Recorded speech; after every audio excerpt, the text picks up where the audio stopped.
हरे हरे हरे कृष्ण कृष्ण कृष्ण हरे हरे हरे राम राम राम हरे हरे हरे कृष्ण कृष्ण कृष्ण हरे हरे हरे राम राम राम हरे हरे हरे कृष्ण कृष्ण कृष्ण हरे हरे हरे राम राम राम हरे हरे हरे कृष्ण कृष्ण कृष्ण हरे हरे हरे राम राम राम हरे हरे हरे कृष्ण कृष्ण हरे हरे गुरुर्ब्रह्मा गुरुर्विष्णू गुरुर्देवो महेश्वरा गुरु साक्षात् परब्रह्म तस्मै श्री गुरुवे नमः कृपा कटाक्षाची किरणे मोहसमुद्राचे आटणे घडे जये त्या श्रीकृष्णे वंदू तया ते नमो ज्ञानेश्वरा निष्कलंका जयाच्या गीतेची वाचिता टीका ज्ञान होय लोका अतिभाविका ग्रंथार्थिया अलंकापुरी पुण्यभूमी पवित्र इथे नांदतो ज्ञानराजा सुपात्र जया आठविता महापुण्यराशी नमस्कार माझा तया ज्ञानेश्वराशी पुंडलिक वरदे हरिविठ्ठल श्री ज्ञानदेव तुकाराम पंढरीनाथ महाराज की जय सद्गुरुनाथ महाराज की जय जय जय रघुवीर समर्थ अखिल गुणनिदान सच्चिदानंद घन भक्तवत्सल पांडुरंगाच्या चरणावर साष्टांग नमस्कार. संतश्रेष्ठ श्री ज्ञानेश्वर महाराज आणि सकल संतांचे चरणावर साष्टांग नमस्कार व ज्यांच्या कृपेने मी ही चिंतन मांडणार आहे त्या परमपूज्य काकांचे चरणावर साष्टांग नमस्कार करू. आपण सर्व ऑनलाईन संत समागमद्वारे चिंतन ऐकणाऱ्या सर्व ज्येष्ठ आणि श्रेष्ठ साधकांना वंदन करतो आणि माऊलीच्या आवडत्या संजीवन हरिपाठ आपल्या माध्यमातून श्रोते तुम्ही जगदीश मूर्ती समजावून घेण्याचा मी प्रयत्न करतो. आता संतश्रेष्ठ ज्ञानेश्वर महाराजांचा 4 क्रमांकाचा अभंगाला आपण सुरुवात करणार आहोत. 2 दिवस काही अपार्य कारणास्तव आपण चिंतन मांडू शकलो नाही. आपण आजपर्यंत 3 अभंग घेतलेले आहेत. आज 4थ्या अभंगाला आपण सुरुवात करत आहोत. 4था अभंग आहे माऊलींचा. भावे विन भक्ती, भक्ती विन मुक्ती, बळे विन शक्ती बोलू नये. कैसेनी दैवत प्रसन्न त्वरित, उगार आहे निवांत शिनशी वाया. सायास करशी प्रपंच दिननिशी, हरिशिन भजशी कोण्या गुणे. ज्ञानदेव म्हणे हरिजप करणे, तुटेल धरणे प्रपंचाचे. हा जो अभंग आहे, भावे विन भक्ती, भक्ती विन मुक्ती, बळे विन शक्ती बोलू नये. माऊलींच्या 3 अभंगाचा आपण 3 अभंगाबद्दल चिंतन केलं. देवाचे दारी उभा क्षणभरी, तेने मुक्तिचारी साधियल्या. एकाच अभंगात भगवंताशी भक्ती करून एक रूप कसं होता येते हे या पहिल्या अभंगातून माऊलींनी सांगितलेलं आहे. म्हणून फलश्रुतीचा ज्याला गाभा म्हणता येईल तो गाभा या एका अभंगातूनच आपल्याला पाहायला मिळतो. म्हणून एक अभंगी हरिपाठ म्हटला तरी आपण काय होणार नाही, वावगे होणार नाही. जसं एकाध्यायी गीता म्हणून आपण 18व्या अध्यायाला समजतो, तसं एक अभंगी हरिपाठ म्हणून आपल्याला या अभंगाला म्हणता येईल. दुसऱ्या अभंगाच्या माध्यमातून माऊलींनी शास्त्र प्रमाणदृष्ट्या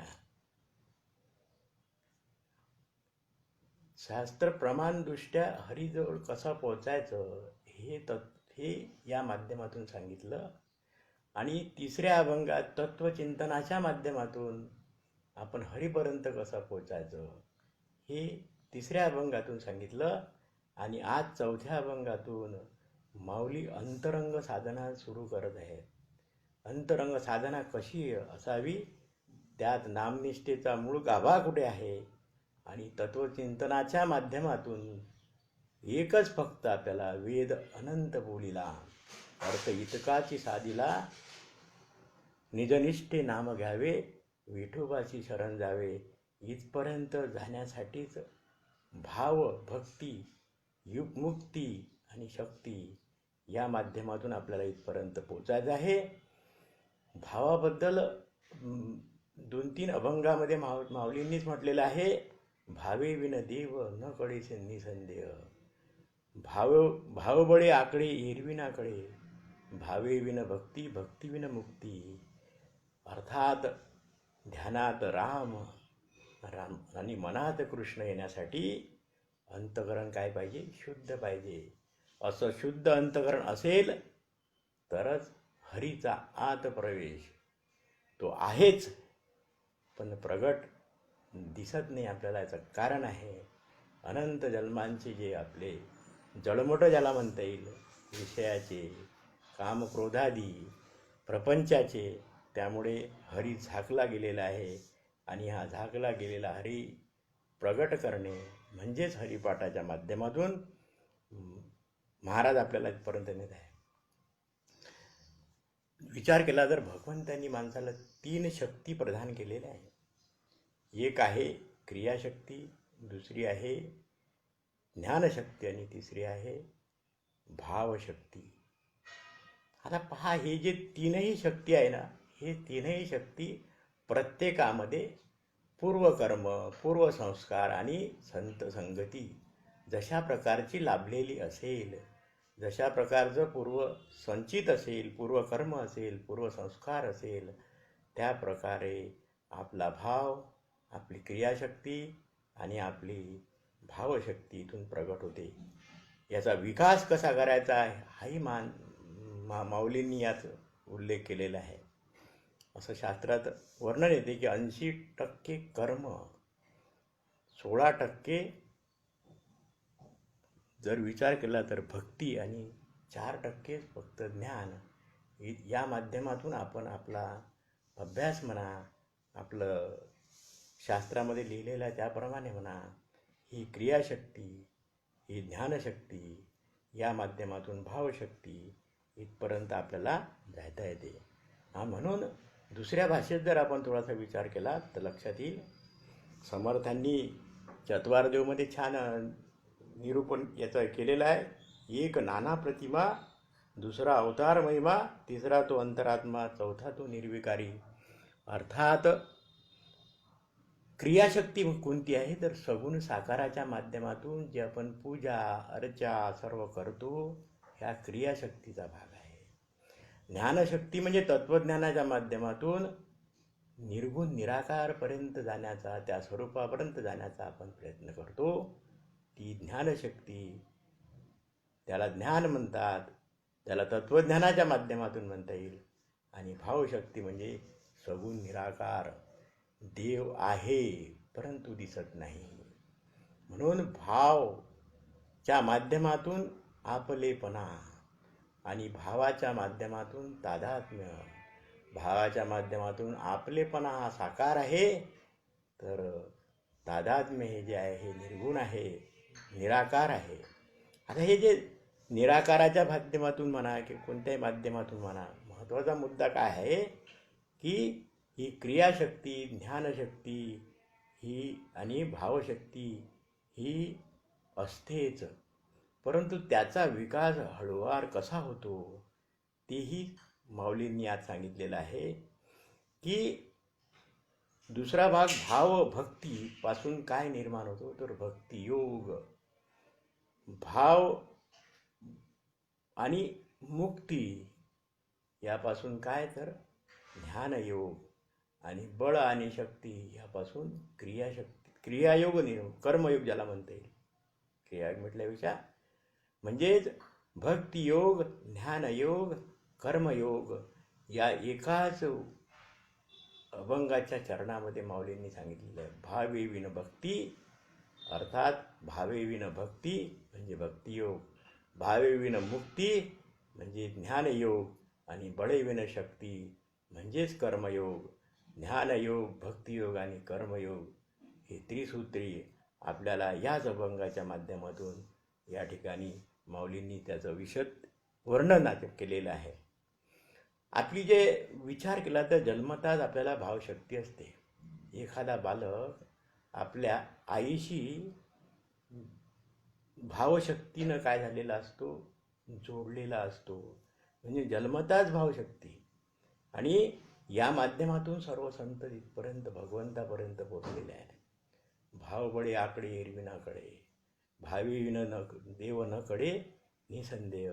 आणि म्हणून प्रथम भाव, नंतर ज्यावेळेस इंद्रिय विकसित होतात त्यावेळेस क्रियाशक्ती आपली काम करते आणि त्यानंतर ज्ञानशक्ती. पुढे आपण शाळेत वगैरे जातो, या माध्यमातून विचार केला तर सुरुवातीला जन्मताच भावशक्ती आपल्याजवळ आहेच. क्रियाशक्ती नंतर विकसित होणारी आहे आणि ज्ञानशक्ती त्यानंतर. म्हणून बालकाचा भाव प्रथम भाव असतो, नंतर क्रिया आणि नंतर ज्ञान. म्हणून या शक्तीचा, सर्व शक्तीचा जर पाया काय म्हणता येईल तर ते आहे भावशक्ती. आणि म्हणून प्रत्येकात ती आहेच, परंतु ती शुद्ध करणे ही संतांनी केलेले शुद्ध करणे आणि ही साधना आहे. भावे गावे गीत शुद्ध करून या चित्त. म्हणजे गीत जर खऱ्या अर्थानं गायचं असेल तर चित्त शुद्ध करून तो भाव आपल्याला प्रगट झाला पाहिजे. आपण गीत पुष्कळ म्हणतो, भजन पुष्कळ म्हणतो, पण त्यातला मतितार्थ जाणून खऱ्या अर्थानं जर भाव प्रगट झाला तर तो खऱ्या अर्थानं ते भजन होईल. आणि असे भजन माऊलींना अपेक्षित आहे. डोंगरे परमपूज्य डोंगरे महाराज छान दृष्टांत देतात. एक भगिनी असते, तिला कीर्तनाला जायचं असतं, म्हणजे प्रवचनाला जायचं असतं म्हणा, किंवा भागवताला जायचं असतं म्हणा. तर ती त्या दिवशी जाऊ शकत नाही. तर तिची मैत्रीण तिला विचारते की तू काल कीर्तनाला का आली नाही. तर ती सांगते माझ्या मुलाने मला अडवलं. आता तिचा मुलगा लहान, तो मुलगा तिच्यात शक्ती तितकी आहे का, तो ओढू शकतो काय. तर त्या मुलाने कसं अडवलं तर भक्तीच्या मात्र भाव बळाच्या साह्यानं आईला अडवलं आणि तिला भागवताला जाऊ दिलं नाही. तीच आई ज्यावेळेस हा मुलगा मोठा होते ज्यावेळेस जाते त्यावेळेस ती त्याच्या भावबळानं आकर्षित होत नाही. याचं कारण तिला माहीत असते याची आता पत्नी आहे, याची मुलं आहे, सर्व काही आहे.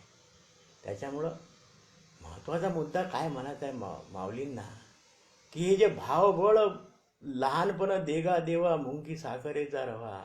संतांनी लहानपण मागण्याचा उद्देशच काय होता की भोळा भाव ज्या ठिकाणी असते तो भाव त्या बालपणात असते आणि तो त्या भावाला सांभाळणं जसं आईला त्या ठिकाणी बांधल्या गेलं, भावबळे बांधल्या गेली. ती वास्तविकता त्या बालकामध्ये ती ताकद नाही आहे बांधायची किंवा तिला अडवायची. मोठ्या मुलामध्ये ती ताकद आहे, परंतु तिला माहीत आहे याचं कोणीतरी आता पुन्हा अधिक आहे करणारं. पण तिला त्यावेळेस माहीत आहे का बालकाचं कोणीच नाही, त्याचा रडण्याचा भाव, त्याचं काय असेल ते त्यावेळेचं. परंतु त्यामुळं ती आपोआपच त्या बालकाच्या बंधनामुळे त्या कार्यक्रमाला जाऊ शकत नाही. म्हणून भावाचा भुकेला हरी करी भक्ताची साखरी.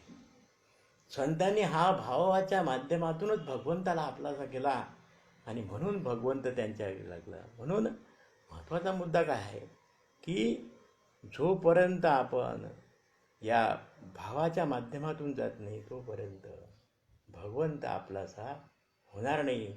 या भावेविन भक्ती, भक्तीविन मुक्ती, बळीविन शक्ती बोलू नये. या माध्यमातून माऊलींना हेच सांगायचं आहे.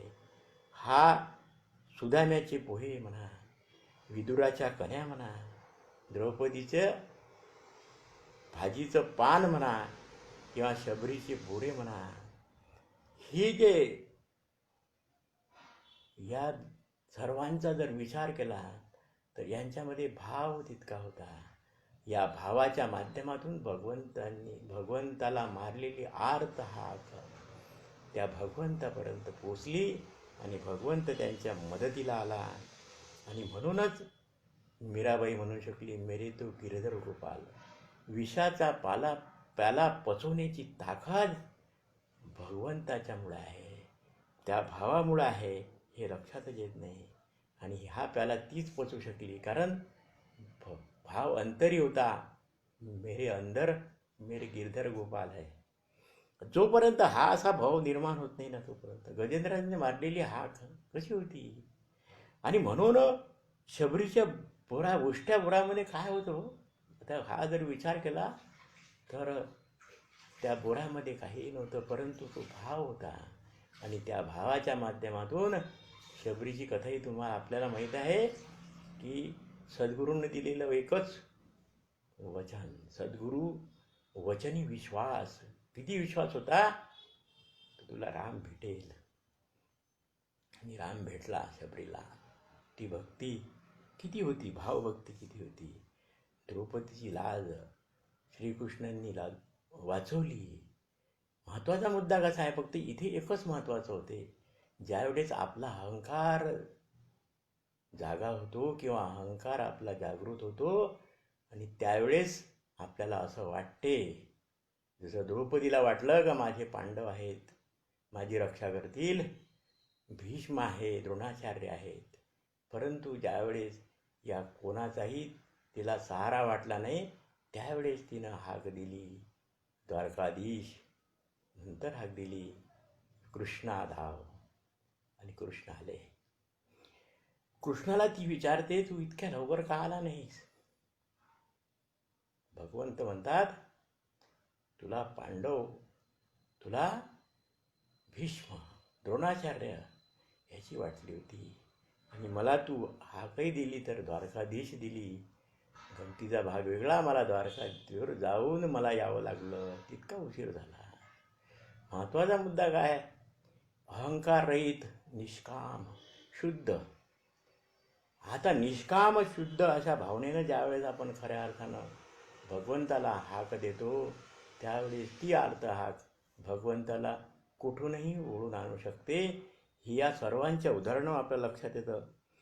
परमपूज्य मंदाताई काय म्हणतात की भगवंताचे असे नाते जोडून ठेवा. जसं हिचं भगिनीचं नातं होतं, तसंच यशोदेचं बालक म्हणून नातं होतं, गुलाबराव महाराज पत्नी म्हणून नातं होतं. अशी संबंधात्मिका भक्ती ज्यावेळेस आपण करू, 3 भक्ती सांगितलेल्या आहे, एक प्रवेशात्मिका भक्ती, एक साधनात्मिका भक्ती आणि संबंधितात्मिका भक्ती. वंदन आणि अर्चन या माध्यमातून आपण काय करतो, तर भगवंताच्या जवळ साधनेच्या माध्यमातून जातो. आणि तिसरी खरी भक्ती संबंधिता भक्ती, यामध्ये दास्य, सख्य आणि आत्मनिवेदन. दास्यासाठी आपल्याला उदाहरण माहीत आहे की दास्य कोणं केलं, तर ते हनुमंतानी केलं. सख्य कोणं केलं, तर ते अर्जुनानं केलं. आणि आत्मनिवेदन कोणाचं होतं, बळीचं होतं. बळी आत्मनिवेदनही पूर्ण झाला. असं हे आत्मनिवेदन त्या माध्यमातून हा जो तिसरा भाग आहे संबंधित मंदाताई म्हणतात तसं की या माध्यमातून बालकाच्या माध्यमातून गोपीचा भाव, लोक त्याला कोणतेही नाव देव, परंतु बालकवत भाव होता. हरहर हे जे ऋषी आहेत हे सांगतात भागवतामध्ये की हे सर्व काय होते, हे ऋषीमुनी होते सर्व, त्यांच्यामध्ये तो भाव नव्हताच. आणि म्हणून भगवंतानं यांच्याशी जे सख्य केलेलं होतं, दास्य केलेलं, या दास्याच्या माध्यमातून, सख्याच्या माध्यमातून, आत्मनिवेदनाच्या माध्यमातून भगवंताशी जी आत्मीयता जोडलेली होती, ती आत्मीयता अशी जर जोडली तर मी देव माझा, मी देवाचा, हीच माझी सत्यवाचा. म्हणून अशा प्रकारे देव आहे, संत आहे, ग्रंथ आहे, त्यांचे विचार आहेत. हे आहे जोपर्यंत आहे तोपर्यंत भाव आहे. भाव म्हणजे आहे आणि अभाव म्हणजे नाही. आणि म्हणून असा शुद्ध भाव आपल्याजवळ निर्माण होईल. त्यावेळेस आपला तसा शुद्ध भाव होतच नाही. समजा चोर आला आपल्या घरात तर आपल्याला असं वाटते की कोणीतरी मित्र येईल आणि तो यातून सोडवेल, कोणीतरी पोलिसाचा फोन येईल त्यातून सोडवेल, गाडी येईल, सायरन वाजेल, परंतु देव येईल असं कधीही वाटत नाही. कारण आपलं सर्व अनात्मावर दृष्टी आपली आहे. आपला जो भाव आहे तो अनात्मावर आहे. जे अनात्मा आपल्याला काहीच देऊ शकत नाही. म्हणून म्हणतात की पत्नी दारापर्यंत, मुलगा स्मशानापर्यंत, याशिवाय नाहीत. आणि म्हणून महत्त्वाचा मुद्दा भक्तियोग कोणता सांगितला मात्र, जे जे भेटी जे भूत तिथे मानिजे भगवंत. हा भक्तियोग निश्चित जाण माझा. असा भक्तियोग जर साध्य करायचा असेल तर आपल्याला तो भाव निर्माण झाला पाहिजे. म्हणून तुकडोजी महाराज काय म्हणतात, मनी नाही भाव म्हणे देवा मला पाव, देव अशान पावायचा नाही रे, देव भाजारचा भाजीपाला नाही रे. देवाचं देवत्व आहे ठाई ठाई, अनुभवाविन हे कळणार नाही.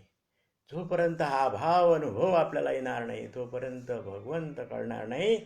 तो ठाई ठाई आहे. म्हणून भाव भक्ती ज्याला म्हणता येईल ते सगुण निराकार आहे. तिथे आपलेपणा आहे.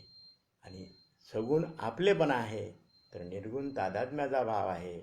म्हणून तो तादात्म्य भाव दाखवता येत नाही. म्हणून सगुण निराकार ईश्वर, निर्गुण निराकार ब्रह्म आणि सगुण साकार अवतार या माध्यमातून आपल्याला भगवान चौथ्वार देवनिरूपण म्हणे समर्थांनी फार छान याचं विवेचन केलेलं आहे.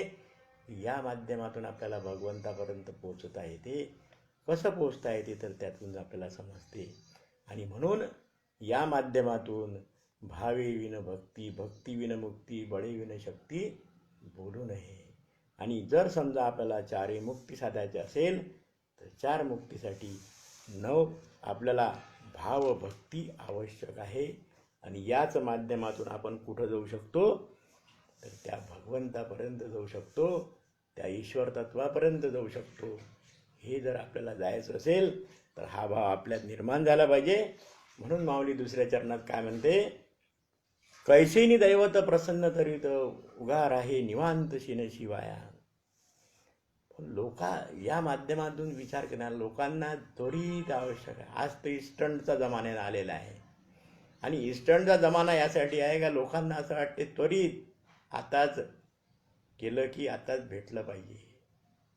तरीही अजून भगवंतानं आपल्याजवळ बरेचसे सूत्र ठेवलेले आहे. मुलाला 9 महिने 9 दिवसानंतरच तो पाठवतो. याचा अर्थ काय आहे? याचा अर्थ त्याच्याजवळ ते सूत्र आहे, पण आपल्या लक्षातच येत नाही. आपण पूजेच्या माध्यमातून, अर्चनेच्या माध्यमातून, दानाच्या माध्यमातून आपल्याला असं वाटते की भगवंत आपल्याला काय होईल, प्रसन्न होईल. आणि म्हणून या माध्यमातून प्रसन्न भगवंत होत नाही.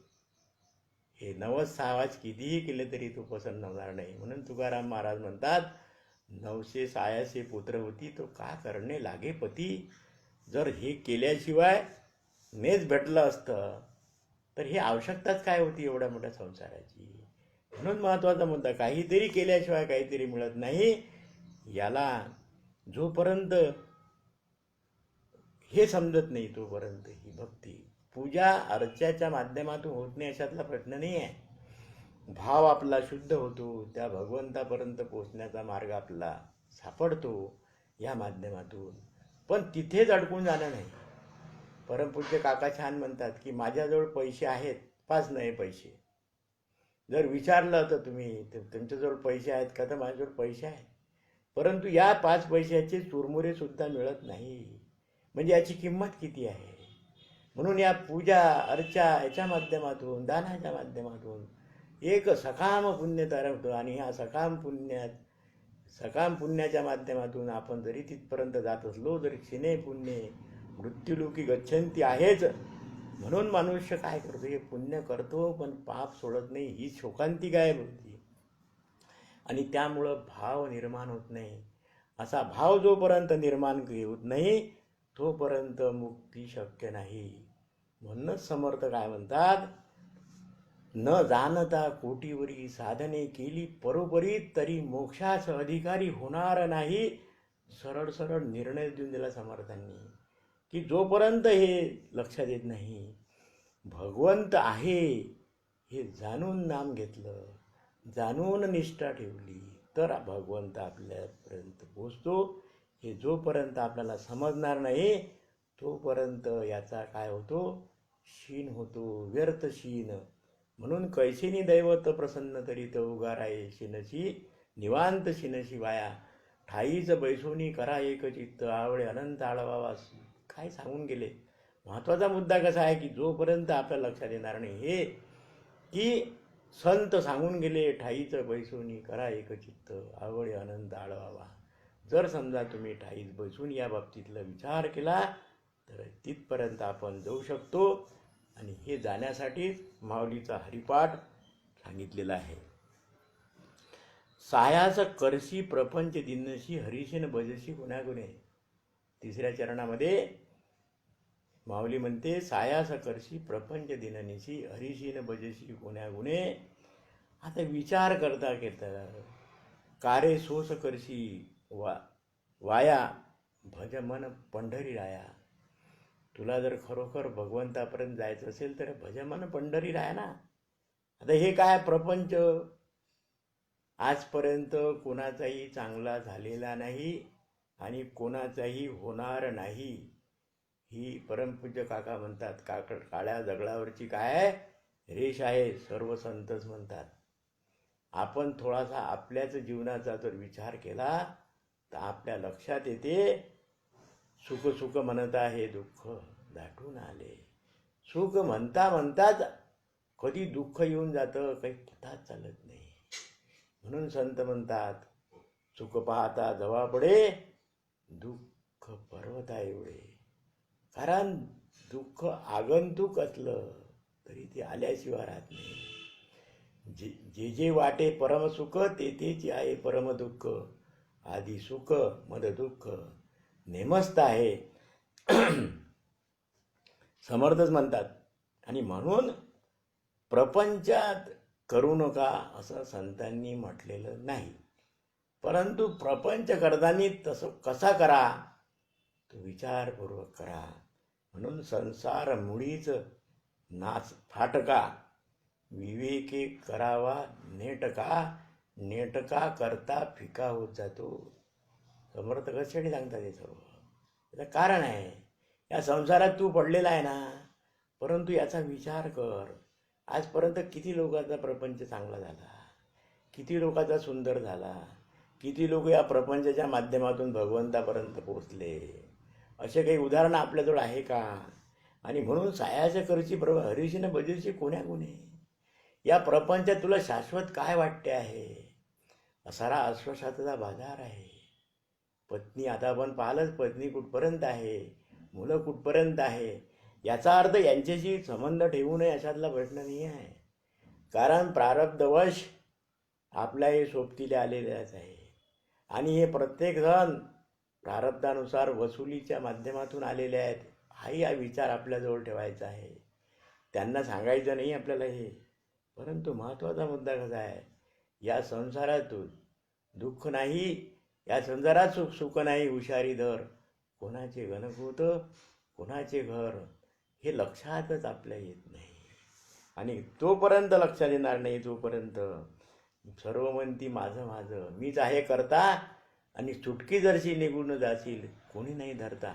एक भगवंताशिवाय तुला कोणीही धरता नाही आहे. ती गजेंद्राची आर्तहाक ऐकून भगवंत आले. तो धरता वेगळा होता, तो भावभक्तीच्या माध्यमातून होता. परंतु जोपर्यंत तू मी करता असे म्हणशी तेव्हा तू दुःखी कष्टी होशी. राम करता म्हणता पावशी यश कीर्ती प्रताप. समर्थ सांगून गेले की ह्या जोपर्यंत अहंकार तुझा आहे, मी करता हा अहंकार आहे, सर्व माझं माझं जोपर्यंत आहे आणि जोपर्यंत माझं हे विसरलं जात नाही मी आणि माझे पण विसरले जयाचे अंतकरण, तोच योगी जाण निरंतर. म्हटलं का जाते, याचं कारण ते आहे, जोपर्यंत समजणार नाही तोपर्यंत भगवंतापर्यंत जाण्याचा मार्ग आपल्याला सापडत नाही. म्हणून संसार दुःखमुळं चौकडे इंगळ, विश्रांती नाही कुठे रात्रंदिन तळमळ. ह्या तळमळीशिवाय संसारात काय मिळालेलं आहे आपल्याला? आपण आपलाच विचार करायचा. विचार हे कोणाजवळ जायची आवश्यकता नाही. पण संतांनी हे सर्व सांगून ठेवलेलं आहे, परंतु हे आपल्याला लक्षातच येत नाही. म्हणून समर्थ त्याला नामाविधान देऊनच जातात. परम मूर्खा माझी मूर्ख, जो मानी संसारी सुख, जो संसारी मानी सुख, या प्रपंचाचे दुःख अनेक नाही, समर्थांनी सांगू ठेवलं आहे. म्हणून ते जर समजा टाळायचं असेल, या दुःखातून निवृत्ती पाहिजे असेल, तर या तुझे रूप चित्ती राहो, मुखी तुझे राम, ध्येय प्रपंचाचा दास, सुखे करो काम. संत सांगून गेले का याला याचं काम करू द्या, पण तुझे रूप चित्ती राहो, मुखी तुझे नाम. काम करता करता राम म्हणा, स्वयंपाक करता करता राम म्हणा. या रामाच्या माध्यमातून अंतकरण आपलं शुद्ध होत जाईल. आपल्या संपर्कात येणाऱ्या व्यक्तींचं सुद्धा काय होत जाईल, चित्त परिवर्तन, अंतकरण शुद्ध होत जाईल. असं शुद्ध अंतकरण ज्या ज्या वेळेस होईल, त्या वेळेस भगवंताचं प्रगटीकरण आतच आहे, बाहेर जायचं काम नाही. या हृदया माझी गुप्त चैतन्य असे सर्वगत, हे तत्वज्ञ संत स्वीकारेती. परमपूज्य काका म्हणतात की आम्ही न स्वीकारेती, फक्त इतकाच आपला आणि त्यांचा संबंध राहिलेला आहे. म्हणून हा जो प्रपंच आहे, हा प्रपंच कसा आहे, तर हा क्षणिक आहे, चमकणाऱ्या विजेच्या प्रकाशाप्रमाणे आहे. तो क्षणानंतर काय होईल सांगताच येत नाही. आपण आपलेच उदाहरण, आपलेच जीवनाची जर थोडीशी मागे वळून पाहिलं तर लक्षात येते की हळूहळू सुख आलं आपल्याला. सुख आल्याबरोबरच आपल्याला वाटते दुसऱ्या दिवशीच काहीतरी अशी घटना घडते की आपल्याला पुन्हा दुःखाच्या गर्तेत निघून जावं लागतं. सुंदर गाडी आणतो आणि कधी कधी काय होते, एखादा ॲक्सिडेंट होऊन जातो, त्या गाडीचा आनंद निघून जातो. म्हणून विषयात सुख नाही, विषयजनित सुखे सौख्य होणार नाही, हे सर्व संतांनी सांगून ठेवलेलं आहे, समर्थांनी सांगून ठेवलेलं आहे. म्हणून शाश्वत सुख कुठे आहे, तर ते फक्त भगवंताजवळ आहे, त्याच्या भजनात आहे, त्याच्या नामात आहे, त्याच्या नामनिष्ठेत आहे. जोपर्यंत आपण हे लक्षात येत नाही तोपर्यंत संसार सोडावा असं संत सांगत नाही, नातेसंबंध सोडून द्या असं सांगत नाही. संन्यासी हा भाग वेगळा आहे. परंतु माऊलीच काय म्हणते, असोनी संसारी जीवे वेगू करी. हे जे तत्व या ठिकाणी हरिपाठाच्या माध्यमातून सगळ्या संसारी लोकांसाठी सांगितलं आहे. म्हणून आपण संसारी आहो, हे संबंध राहणारच आहे, पण त्यातली आसक्ती आपल्याला काढता आली पाहिजे. आणि जोपर्यंत आपण आसक्ती विरहित होत नाही तोपर्यंत त्या भावापर्यंत पोचत नाही. आणि जोपर्यंत भावापर्यंत पोचत नाही तोपर्यंत भगवंतावर, हे सर्व ठरलेलं आहे.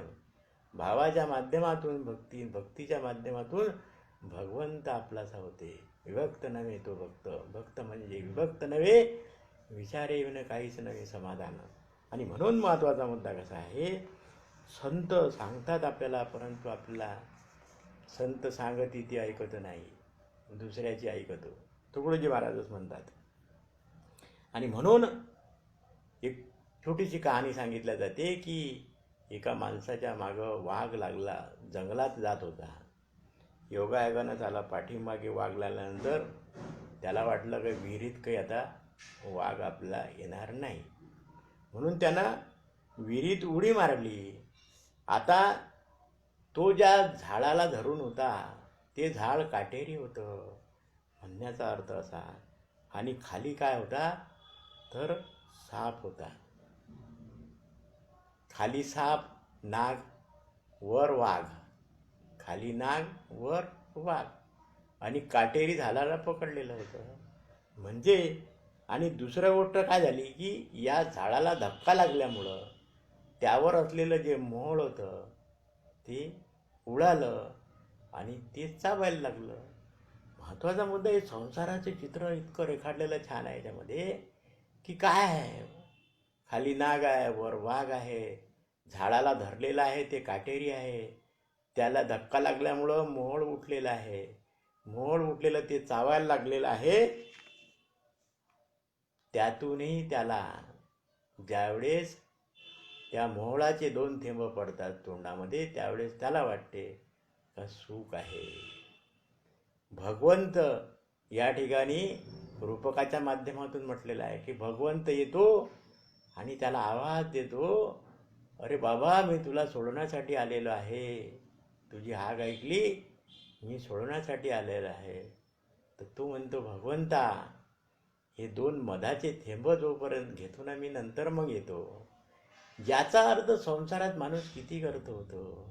म्हणून सर्व संत सांगून गेले, पहिल्यांदा मुलामध्ये, पत्नीमध्ये, मुलामध्ये, नातवामध्ये, नंतर पंथीमध्ये सुद्धा आपला जीव असतोच. तिचं शेवटलं लग्न पाहिलं असतं तर बरं झालं असतं. हा भाव जोपर्यंत आहे तोपर्यंत भगवंत कोसो दूर आहे. भगवंत आवाज देऊन थकलेला आहे तर मी आलो आहे तुला सोडवायला. भगवंताने या नरदेयासाठी दिलेला आहे की या नरदेयाची निसंबंधे बहुत पावले उत्तम पदे, अहंता सोडून स्वानंदे सुखी झाले रे बाबा. तर तू सुद्धा सुखी होशील या नरदेयाच्या माध्यमातून. हे नरदेयाचे उचित काहीतरी करा आत्महित, हे सर्व संत सांगून गेले, परंतु आपल्या लक्षातच येत नाही. हा संसाराचं चित्रण किती सुंदर केलेलं आहे. या चित्रणातून आपला भाव लक्षात आला पाहिजे, आपण विचार केला पाहिजे. म्हणून समर्थ विचारे विन कोठेच नाही समाधान. साधने केली परोपरी तरी न जाणता कोटीवरी साधने केली परोपरी तरी तू मोक्षाचा अधिकारी होणार नाही. जोपर्यंत जाणून हे साधन होत नाही तोपर्यंत, जोपर्यंत असा गर्तेत पडलेला आहे, 2 थेंबासाठी पडलेला आहे असो की नातवासाठी पडलेला असो की मुलासाठी पडलेला असो, हे कोणीही आपल्या सोबती नाही. या संसारात सुख नाही. कोणाचे गणगोत, कोणाचे नातेवाईक. ज्या मुलाचं लग्न आपण 25 वर्षानंतर लावून देतो, तोच मुलगा 25 वर्षे 1 दिवसानंतर तिचा होतो. हे सत्य आपल्याला समजतं, परंतु आपल्या लक्षात येत नाही. हा संसार असा आसारच आहे. आणि म्हणून जर या कोणा काय करायचं असेल तर मांत्रिक कोणता पकडायचा, तो राम मांत्रिक पकडायचा. सरे भजन सांगून गेले, सर्व सांगून गेले आपल्याला. मद मोह लोभ सुसरी, किती डंकिती विषारी, ते दुःख शांत होया मांत्रिक रामराया. कोण पकडायचा आहे मांत्रिक, तर रामराया पकडायचा आहे. या क्रोधातून, मदातून, लोभातून, ह्या ज्या सुसरी ज्या आपल्याला चावा घेत आहे, यातून आपलं जर निघायचं असेल तर मांत्रिक कोण आहे, रामरायाला शरण जा. आणि रामरायाला शरण गेलं तर आपोआपच आपल्याला काय होईल, भगवंताची प्राप्ती होईल, आत्मप्राप्ती होईल. म्हणून जयास वाटे सुखची असावे, तिने रघुनाथ भजनी लागावे. सकळ स्वजनही त्यागावे, दुःख मूळ जे. सकळ स्वजनही त्यागावे, दुःख मूळ जे. समर्थ सांगून गेले, जयास वाटे सुखची असावे, आत्मसुख असावे, स्वानंद सुख असावं, असं ज्याला वाटतं त्यानं रघुनाथ भजनी लागावे. आणि हे जे सर्व आहे, संसार आहे, प्रपंच आहे, हे न सोडता याच्यातली आसक्ती कशी सोडता येईल, हा विचार नेहमी करायचा. आणि या आसक्ती जर आपण सोडलं तर आपल्या लक्षात येईल की या मृत्यूलोकी सुखाची कहाणी ऐकी जेल कुणाच्या कवनी श्रवणी, कैशी सुखनिद्रा अंथुरणी इंगळाच्या. जर विचार केला तर ढेकणाची बाजे, सुखाची निद्रा समजा, किंवा काय म्हणते येईल ढेकणाची बाजे जे आपण म्हणतो, कैशी सुखनिद्रा येईल अंथरुणी. या ढेकणाच्या बाजेवर आपल्याला येईल मूर्खस्य वचना येऊ पाय. असं मूर्ख वचना म्हणजे असे जर विचार केला तर कधीही सुख मिळणार नाही. हे लक्षात. सुखनिद्रा कैशी ढेकणाच्या बाजे सुखाची कल्पना, मूर्खस्य वचना येऊ पाय. जर अशा प्रकारे लक्षात ठेवलं तर आपल्याला लक्षात येईल की या ठिकाणी सुख मिळणार नाही, सुख मिळण्याची शक्यता नाही, हे त्रिकालाबाधित सत्य सर्व संत सांगून गेले. पण आपण त्यांचं ऐकलंच नाही. फक्त एवढाच फक्त फरक आहे. तिथे भगवंत आपल्याला आवाज द्यायला येतो आहे तरी आपल्याला लक्षात येत नाही. आणि जोपर्यंत हे सर्व ताप जे आपल्याला दिलेले आहे, ताप देण्याचा उद्देश काय आहे? भगवंत म्हणतात या माध्यमातून तुला तुला समजेल का याच्यामध्ये सुख नाही. मग ते आध्यात्मिक ताप असो, अधिभौतिक ताप असो की अधिदैविक ताप असो, 3 तापाची समर्थांनी छान 3 प्रकरण 3 समाज स्पेशल त्यासाठी घेतलेले आहे. तर या माध्यमातून आपल्या लक्षात यायला पाहिजे का हे तीनही ताप, जो तापत राहे पुढला परमार्थाचा अधिकारी झाला समर्थ म्हणतात. तर हा परमार्थाचा अधिकारी होण्यासाठी या तापत्रयातून मला निघता आलं पाहिजे. आणि तो निघण्याचा मार्ग भाविविन भक्तीच्या माध्यमातून, भक्तिविन मुक्तीच्या माध्यमातून आपल्याला जाता येते. सर्व संतांनी सांगून ठेवलेलं आहे. म्हणून 4थ्या चरणामध्ये माऊली काय म्हणते? ज्ञानदेव म्हणे हरिजप करणे तुटेल धरणे प्रपंचाचे. हे प्रपंचाचं धरणं सुटायचं असेल, धरणे आपण म्हणतो, धरणे, प्रतिबंध, रास्ता रोको आंदोलन, हे सर्व आंदोलनं आपल्याच जीवनात आहेत. हे बाहेर पाहण्याची आवश्यकता नाही आहे. हे बाहेरचे आंदोलनं वेगळे आहेत, त्यातून सुटता येते, माणसाला बाजूने होता येते. परंतु हे जे आतमधले जे प्रपंचाच्या अडचणी आहेत किंवा याचे जे धरणे आपल्याजवळ आहे किंवा यामुळं आपण जे अडकलेलो आहे, तो अडकणे दूर करायचं असेल तर काय कर? हरीचं भजन कर. ज्ञानदेव म्हणे हरिजप करणे तुटेल धरणे प्रपंचाचे. महाराज तुटेल म्हणतात, सोडावं लागणार नाही, आपोआपच तुटेल धरणे प्रपंचाचे. म्हणून हा परमार्थात आलेला जो प्रतिबंध आहे, कोणता प्रपंचाचा प्रतिबंध आपल्याला सोडायचं असेल तर हरिजप करणे, नाम घे, नामस्मरण कर. जोपर्यंत हे करणार नाही, कारण प्रपंच हा मायेच्या माध्यमातून आपल्यापर्यंत आलेला आहे. आता याला सोडवण्याचा प्रयत्न मी जर केला तर शक्य नाही, कारण ही माया जी आहे भगवंताची, दैवी हेशा गुणमयी मम माया दुरुत्तया. भगवंत गीतेत सांगून गेले, हे जर तुला पाहायचं तर जे सर्व भावे मज भजले तयाचे ऐली स्थळी धरले मायाजल. फक्त किती भाव शब्द आलेला आहे. सर्व भावाने माझ्याशी भजन केलं तरच ऐलीचे तळी धरले मायाजल. मायाजल तुला त्रास देणार नाही. आपण एखाद्या मोठ्या बंगल्यामध्ये जातो, त्यावेळेस त्या बंगल्यातला कुत्रा आपल्यावर भुंकत असतो, परंतु ज्यावेळेस आपण मालकाला आवाज देतो त्यावेळेस तो कुत्रा शेपूट हालत असतो. समर्थ काय म्हणतात? माया झाली लज्जायमान.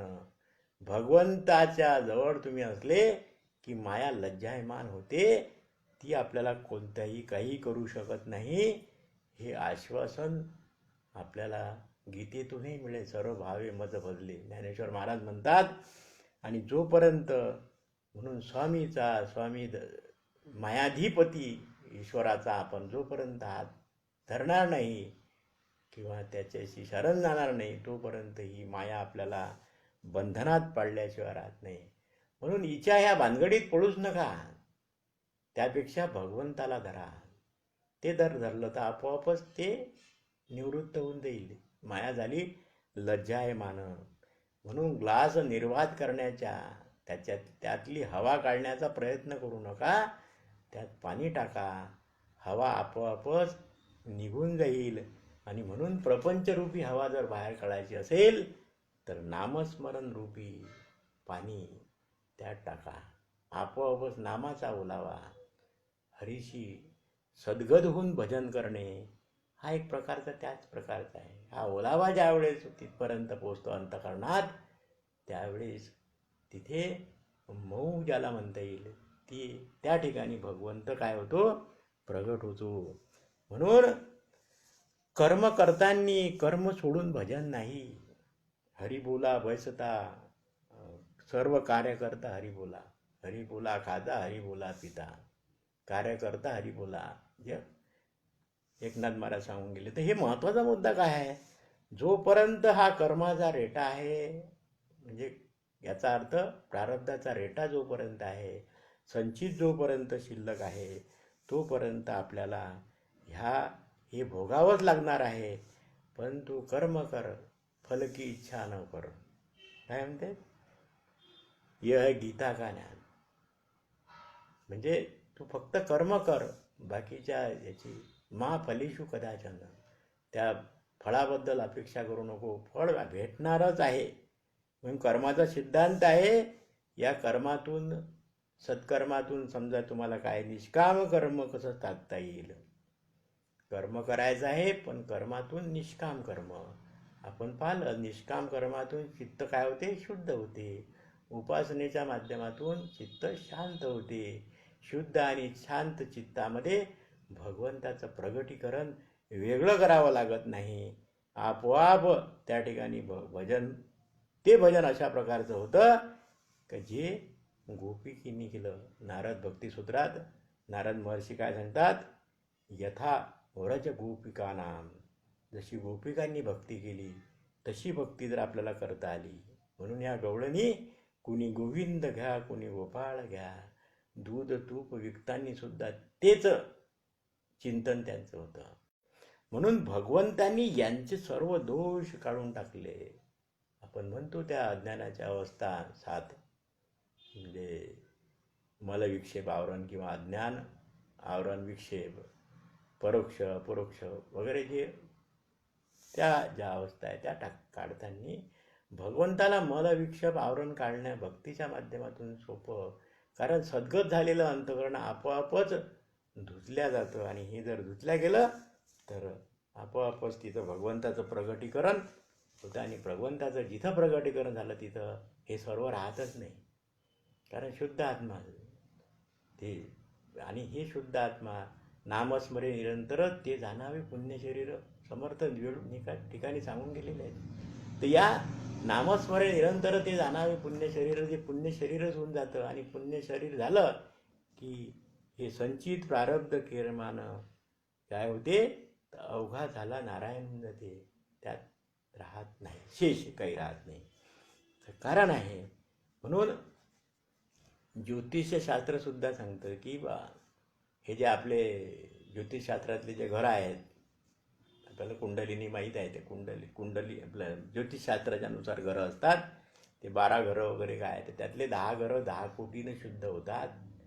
आणि 3 घरासाठी 1 कोटीनं संचित कमी, म्हणजे नष्ट होते. दुसऱ्या कोटीनं काय होते, तर प्रारब्ध. आणि तिसऱ्या कोटीनं क्रियमान. संचित प्रारब्ध क्रियमान जर समजा तुमचं नामनेश झालं तर काय होईल, तर आपोआपच तुम्हाला अवघा झाला नारायण. तो नारायणचा आतमध्ये प्रगट होईल. त्याला वेगळं करण्याची आवश्यकता नाही. या संसार चक्रातून, या जन्ममरण रूपी चक्रातून आपण काय होऊन जातो, सुटून जातो. आणि म्हणून प्रपंच सोडायचा नाही आहे, प्रपंच त्यातच राहायचा आहे. फक्त महत्त्वाचा माझा संचित प्रारब्ध क्रियमान कसा आपलं नामनेश होईल, यातून कशी आपली साखळी नाहीशी होईल, हे झाली की जर प्रारब्ध शिल्लक नाही तर जन्म घेण्याला वासनेच्या लागे, संचित शिल्लक नाही, प्रारब्ध भोगून संपायचं आहे. हे सर्व संतांनी सांगून दिलं. क्रियमान असं करायचं का त्याचा लेप कुठेही लागणार नाही. ना पुण्याची टोचणी, नि कोणत्याही पापाची टोचणी नाही, पुण्याची मोजणी नाही. ना पापाची टोचणी, ना पुण्याची मोजणी. अशा प्रकारे ज्यावेळेस हे पुण्य क्रियमानाच्या माध्यमातून आपल्याला क्रियमान स्वातंत्र्य दिलेलं आहे भगवंताने. आणि या क्रियमान स्वातंत्र्य असं कर्म करायचं जे बंधनाला कारणीभूत होणार नाही. म्हणून ज्ञानाग्नी सर्व कर्म भस्मसात करू दे. जर हे ज्ञानाग्नी आगमध्ये प्रगट झाला तर आपोआपच हे कर्म काय होऊन जाते. आणि तो ज्ञानाग्नी भगवंताच्या माध्यमातून, भक्तीच्या माध्यमातून सुद्धा होऊ शकते. हे लक्षात ठेवायचं. प्रपंच करावा नेटका, दिसू नये फाटका, परी अंतरी असावा चटका परमार्थाचा. जोपर्यंत हा चटका परमार्थाचा होत नाही, म्हणून असोनी संसारी जीवी वेगू करी. संतांनी सोळाला सांगितलं नाही, परंतु यातून कसं बाजूनं व्हायचं हे फार महत्त्वाचं आहे. म्हणून माऊलीची जी आज्ञा आहे की ज्ञानदेव म्हणे हरिजप करणे तुटेल प्रपंच, तुटेल धरणे प्रपंचाचे. म्हणून संसार त्याग न करता प्रपंच उपाधी न सांडिता जनामध्ये सार्थकता विचारीची होय, समर्थ सांगून गेले. आणि माऊली सांगते, झडझडून वाहिला निघ या भक्तीची या वाटी लाग, पावशी अवंग निजधाम माझे. माझं जर खऱ्या अर्थाने तुला निजधाम पावायचं असेल तर झडझडून वाहिला निघ, जीवे वेगू करी. हे काय संत सांगतात त्याचं कारणच ते आहे. प्रपंच सुटला नाही त्याच्याकडे लक्ष देऊ नका. कारण काय, भाव वाढला की आपोआपच भक्ती वाढत जाते. भक्ती वाढली की ती आपोआपच त्याचं बळ निर्माण होतं आणि त्याच्या माध्यमातून ती युक्ती तयारच आहे. आणि म्हणून भावबळे आकडे एरवी नाकडे, भावे विना भक्ती, भक्ती विना मुक्ती, बळे विना शक्ती बोलू नये. या माध्यमातून प्रपंचाकडचा भाव आपल्याला कुठं करायचा आहे, भगवंताकडे लावायचा आहे. आणि भगवंताकडे लावला की तो भाव काय, तो शुद्ध जातो. शुद्ध भाव झाला की भक्ती आहेच, आणि भक्ती झाली की चारी मुक्ती साधी आल्या. हरिमुखे म्हणा, हरिमुखे म्हणा, हा पुण्याची गणना कोण करी. म्हणून देवाची दारी उभा क्षणभरी, त्याने मुक्तिचारी साधी आल्या. तू या भक्तीच्या माध्यमातून देवाच्या दारात उभा राहिला की आपोआप चारी मुक्ती काय होतील, साधतील.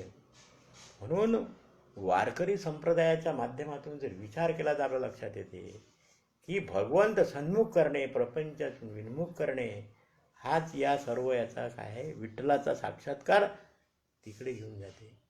आणि संतांचा तो निर्णय झालेला आहे. ते परब्रह्म विठेवरी. सावळे परब्रह्म कुठे आहे, तर विठेवर बसलेला आहे. ते विठेवर बसलेलं सावळं परब्रह्म म्हणजेच माझा भगवंत आहे. हा सर्व संतांचा, अखली संतांचा, अनेक जातीचे संत होते की आपण जात वीत गोत कुळ शिळ मात भजे का तरीत भावनायुक्त. या संतांनी आपली जात कुळ याचा कुठेही त्यांचा उपसर्ग झालेला नाही. फक्त भजे का तरीत भावनायुक्त, त्यांनी भावनायुक्त होऊन ते फक्त भजन केलं. ते संत चोखोबा महार, संत रोहिदास चांभार, गोळा कुंभार, सावतामाळी. काय होतं हो त्यांनी सावतामाळी, कांदा मुळा भाजी अवकी उठाई माझी, संत नामदेव, कल्पनेची बाधा न हो राजसा, माझ्या विष्णुदासा भाविकाशी.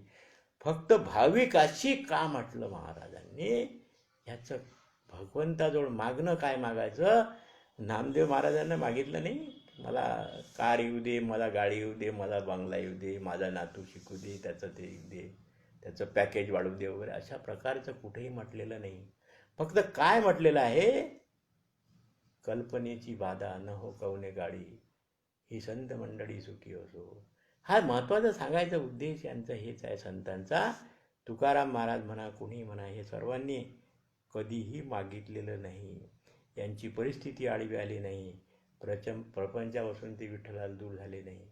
पत्नी तुकाराम महाराजांची होती तरी बरे झाले देवा, दिवाळं निघालं होतं तरी बरे झाले देवा, निघाले दिवाळे. पत्नी होती, बरी झाले देवा बैल कर्कशा. काय संतांचे असं म्हणू शकतो आपण. तेच रडगाणं घेऊन बसतो की माझी पत्नी बरोबर नाही, माझी मुलं बरोबर नाही, त्याच्यामुळं भगवंत मला काहीच करता येत नाही. या संतांनी कुठं म्हटलं. संत एकनाथाची पत्नी त्यांना अनुकूल होती. नरसिंह मेहतांची पत्नी गेली, ते म्हणे बरे झाले देवा, मला तर भगवंताजवळ बसायला काही वेळ फरक पडणार नाही. त्यांनी सोडून दिलं संसार. महत्त्वाचा मुद्दा कसा आहे की हे ज्यावेळेस आपण करू त्यावेळेस भगवंत आपल्याजवळ येतो, तोपर्यंत येणार नाही. म्हणून द्वापार युगात दोरीनं बांधण्याची जी यशोदाला ताकद होती, ती सखूबाईनं कुठे बांधलं दोराला, आपल्या घरी बांधून ठेवलं आणि ती पंढरीला गेली. हा भाव तिचा होता हो, त्याच्यामुळे जपलं ते सर्व. आता हे कहाणीत जाणार नाही आपण, पण तो अधिकार होता, धरला पंढरीचा चोर, हृदय मंदिरी खाना केला. हे संत का करू शकले, याचं कारण होतं त्यांच्यामध्ये ती ताकद होती. त्या ताकदीच्या भरोशावर ते तिथपर्यंत जाऊ शकले. आणि ही ताकद आपल्याला सुद्धा करता येते. आणि म्हणून भगवंताला काहीच अशक्य नाही. सखूबाईचं काय केलं भगवंतानी, स्वतःला दोरीनं बांधून घेतलं, त्याच्या घराचं परिवर्तन केलं आणि सखूची आसक्ती सोडून टाकली.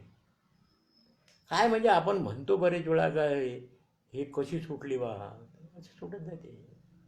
विवेके अंतरी सुटला, वैराग्य प्रपंच तुटला, अंतर्बाह्य मोकळा झाला निसंग योगी. काय म्हणजे पहा बरं किती सुंदर समर्थांनी विवेके अंतरी सुटला. आता लक्षात येऊन गेलं का प्रपंचात काही नाही, विवेक केला फक्त, अंतरी सुटला. आणि वैराग्य प्रपंच तुटला. वैराग्य झाला तर अनासक्ती निर्माण झाली. अनासक्ती निर्माण झाल्याबरोबर प्रपंचाची आसक्ती राहिलीच नाही. नातेवाईकाच्या ठिकाणी आहे, प्रपंच्या ठिकाणी मी माझ्या आसक्ती निरासक्त झालो, आटपलं काम. हे जर जमलं ना तर हा करता करविता भगवंत तुम्हाला काहीच्यातूनही सोडवतो. म्हणून कर्तुम अकर्तुम अन्यथा कर्तुम तीनही शक्ती त्याच्याजवळ आहे, फक्त तुम्हाला भाव पाहिजे. नारद महर्षींना वाटलं की आता आईचा एकटाच मुलगा, आईचा मोह, नारदांची तळमळ का मला संत सहवास मिळाला पाहिजे. कारण संत सहवासशिवाय काही नाही. आपण पाहिलं पूर्वसंस्कार, पूर्वकर्म आणि संत सहवास या माध्यमातूनच आपण भावशक्ती, क्रियाशक्ती, ज्ञानशक्ती, भावशक्तीचा काय करू शकतो, विकास करू शकतो. जोपर्यंत बिना सत्संग विवेक न होई, सर्व संत सांगून गेले. तर महत्त्वाचा मुद्दा काय आहे की जोपर्यंत आपल्याला ही जी शक्ती भगवंताजवळ आहे त्या भक्ती शक्तीचा उपयोग तुमचा भाव असेल तर करतो. नारद महर्षींचा तो भाव होता की मला भगवंता संतासोबत जायचं आहे. संत मंडळी जातात आणि मला आई जाऊ देत नाही. 3-4 दिवसानंतर भुजंग चावला आणि आईच्या मार्गातला अडसरा तुटेल धरणे प्रपंचाचे, त्यानंच तोडलं. तुम्हाला तोडायचं काम नाही आहे. तुम्ही तोडलं असतं तर जगानं तुम्हाला वाईट म्हटलं असतं. परंतु भगवंतानं ती किमया केली. भुजंग चावला, आईचा अडसर काय झाला, दूर झाला. तुटेल धरणे प्रपंचाचे, तुटला आपोआपच, सोडायचं काम नाही पडलं. आणि जोपर्यंत आपल्याला हे लक्षात येणार नाही, फक्त तुमचा भाव कसदार पाहिजे. करता करविता ईश्वर आहे, त्याच्याशिवाय कोणी नाही. मेरे तो गिरधर गोपाल दुसरा ना कोई, हा भाव पाहिजे. आणि हा भाव तिथं होता म्हणूनच तू एवढ्या मोठ्या प्रपंचाला, राजघराण्याला टक्कर देऊन त्या श्रीकृष्णाच्या चरणी ती झाली, लीन झाली. ती भक्ती सकू एवढ्या कयाग घराण्यातून त्या भगवंतापर्यंत पोचली, त्याला समर्पित झाली. तो भाग वेगळा. ती कहाणी छान आहे, मस्त आहे, पण त्यातही आपल्याला तेवढा वेळ नाही आहे. महत्त्वाचा मुद्दा काय आहे, संत चरित्रावर लक्ष केलं तर फक्त संत काय झाले, शरणागत झाले. आणि या शरणागताच्या माध्यमातून ते तिथपर्यंत भगवंतापर्यंत झाले. म्हणून भगवंताला अशक्य काहीच नाही. मला ते तिथपर्यंत घेऊन जाते. तुमचा भाव पाहिजे. सखूबाईचा भाव होता नेला, जनाबाईचा भाव होता तिथपर्यंत गेला. काय जनाबाईचा भाव होता काय, जळामध्ये सुद्धा, गौऱ्यामध्ये सुद्धा विठ्ठल विठ्ठल आणण्याची ताकद तिच्या हातामध्ये होती. क्रियाशक्ती, त्या क्रियाशक्ती कितीपर्यंत गेली होती, तर जळामध्ये सुद्धा ते चैतन्य निर्माण करू शकली. म्हणून भगवंताचे जे सांगतात की प्रथम चरणामध्ये भगवंताने काय सांगितलं की भक्तीचं जे हृदय आहे ते भाव आहे. या भावाच्या माध्यमातून भावे विन भक्ती, भक्ती विन मुक्ती, बळे विन शक्ती बोलू नये, त्या माध्यमातूनचा सिद्धांत मांडला. आणि दुसऱ्या चरणामध्ये म्हटलं देव कसा मिळेल, तर याच्यापासून आपल्याला काय व्हायचं पाहिजे, शिनशी वाया निवृत्त व्हा. आणि तिसऱ्या चरणात तुटेल धरणे प्रपंचाचे, प्रपंचाचं धरणं सोडायचं असेल तर त्याला धरणदार. चौथ्या चरणात भावाने निष्ठेने भगवत करीत राहा. आता तोपर्यंत करणार नाही, तोपर्यंत प्रपंचाचं धरणं सुटणार नाही. म्हणून प्रपंचाचं धरणं सुटणे, प्रतिबंध जाणे, हा त्यासाठी भाव निर्माण झाला पाहिजे. भावामुळे भक्ती निर्माण होईल आणि भक्तीमुळे मुक्ती आणि चारी मुक्ती साधेला. हरिमुखे म्हणा, त्या माध्यमातून हरिबोलाच्या माध्यमातून, भजनाच्या माध्यमातून या भक्तीत आणि भक्तिमुक्तीत आपल्याला, आणि मुक्ती आपल्याला काय होईल पाहतो. पण हरिपाठाची जर समजा आपण मला हरिजपाची फलश्रुती काय आहे, तर प्रपंचाची विन्मुक्ता. आणि भावाची फलश्रुती काय आहे, तर भगवंताची काय आहे, संबंध, मुक्ती. प्रपंच विन्मुक्तीसाठी काय नाही आहे तर भजन आहे. प्रपंच विन्मुक्तीसाठी काय भजन आहे आणि भगवंत प्राप्तीसाठी काय भाव आहे. आणि जो हे दोन्ही काय अनिवार्य आहे. त्यासाठीच मुखी नाम हाती मोक्ष ऐशी साक्ष बहुतांची. आणि म्हणून परमपूज्य काका काय म्हणतात, सकल दुःख निवृत्ती परमानंदाची प्राप्ती. आणि हेच आपलं ध्येय आहे. परमपूज्य काका म्हणतात की आपलं ध्येय कोणतं आहे तर सकल दुःख निवृत्ती आणि परमानंदाची प्राप्ती. हे ध्येय सर्वांनाच प्राप्त हो अशी माऊलीच्या चरणी, सद्गुरूचरणी, पांडुरंग चरणी मी प्रार्थना करतो. आणि आजच्या चिंतनाला 4थ्या अभंगाच्या इथे विराम देतो. पुंडलिक वरदे हरी विठ्ठल श्री ज्ञानदेव तुकाराम पंढरीनाथ महाराज की जय. माऊली ज्ञानेश्वर महाराज की जय. जय जय रघुवीर समर्थ.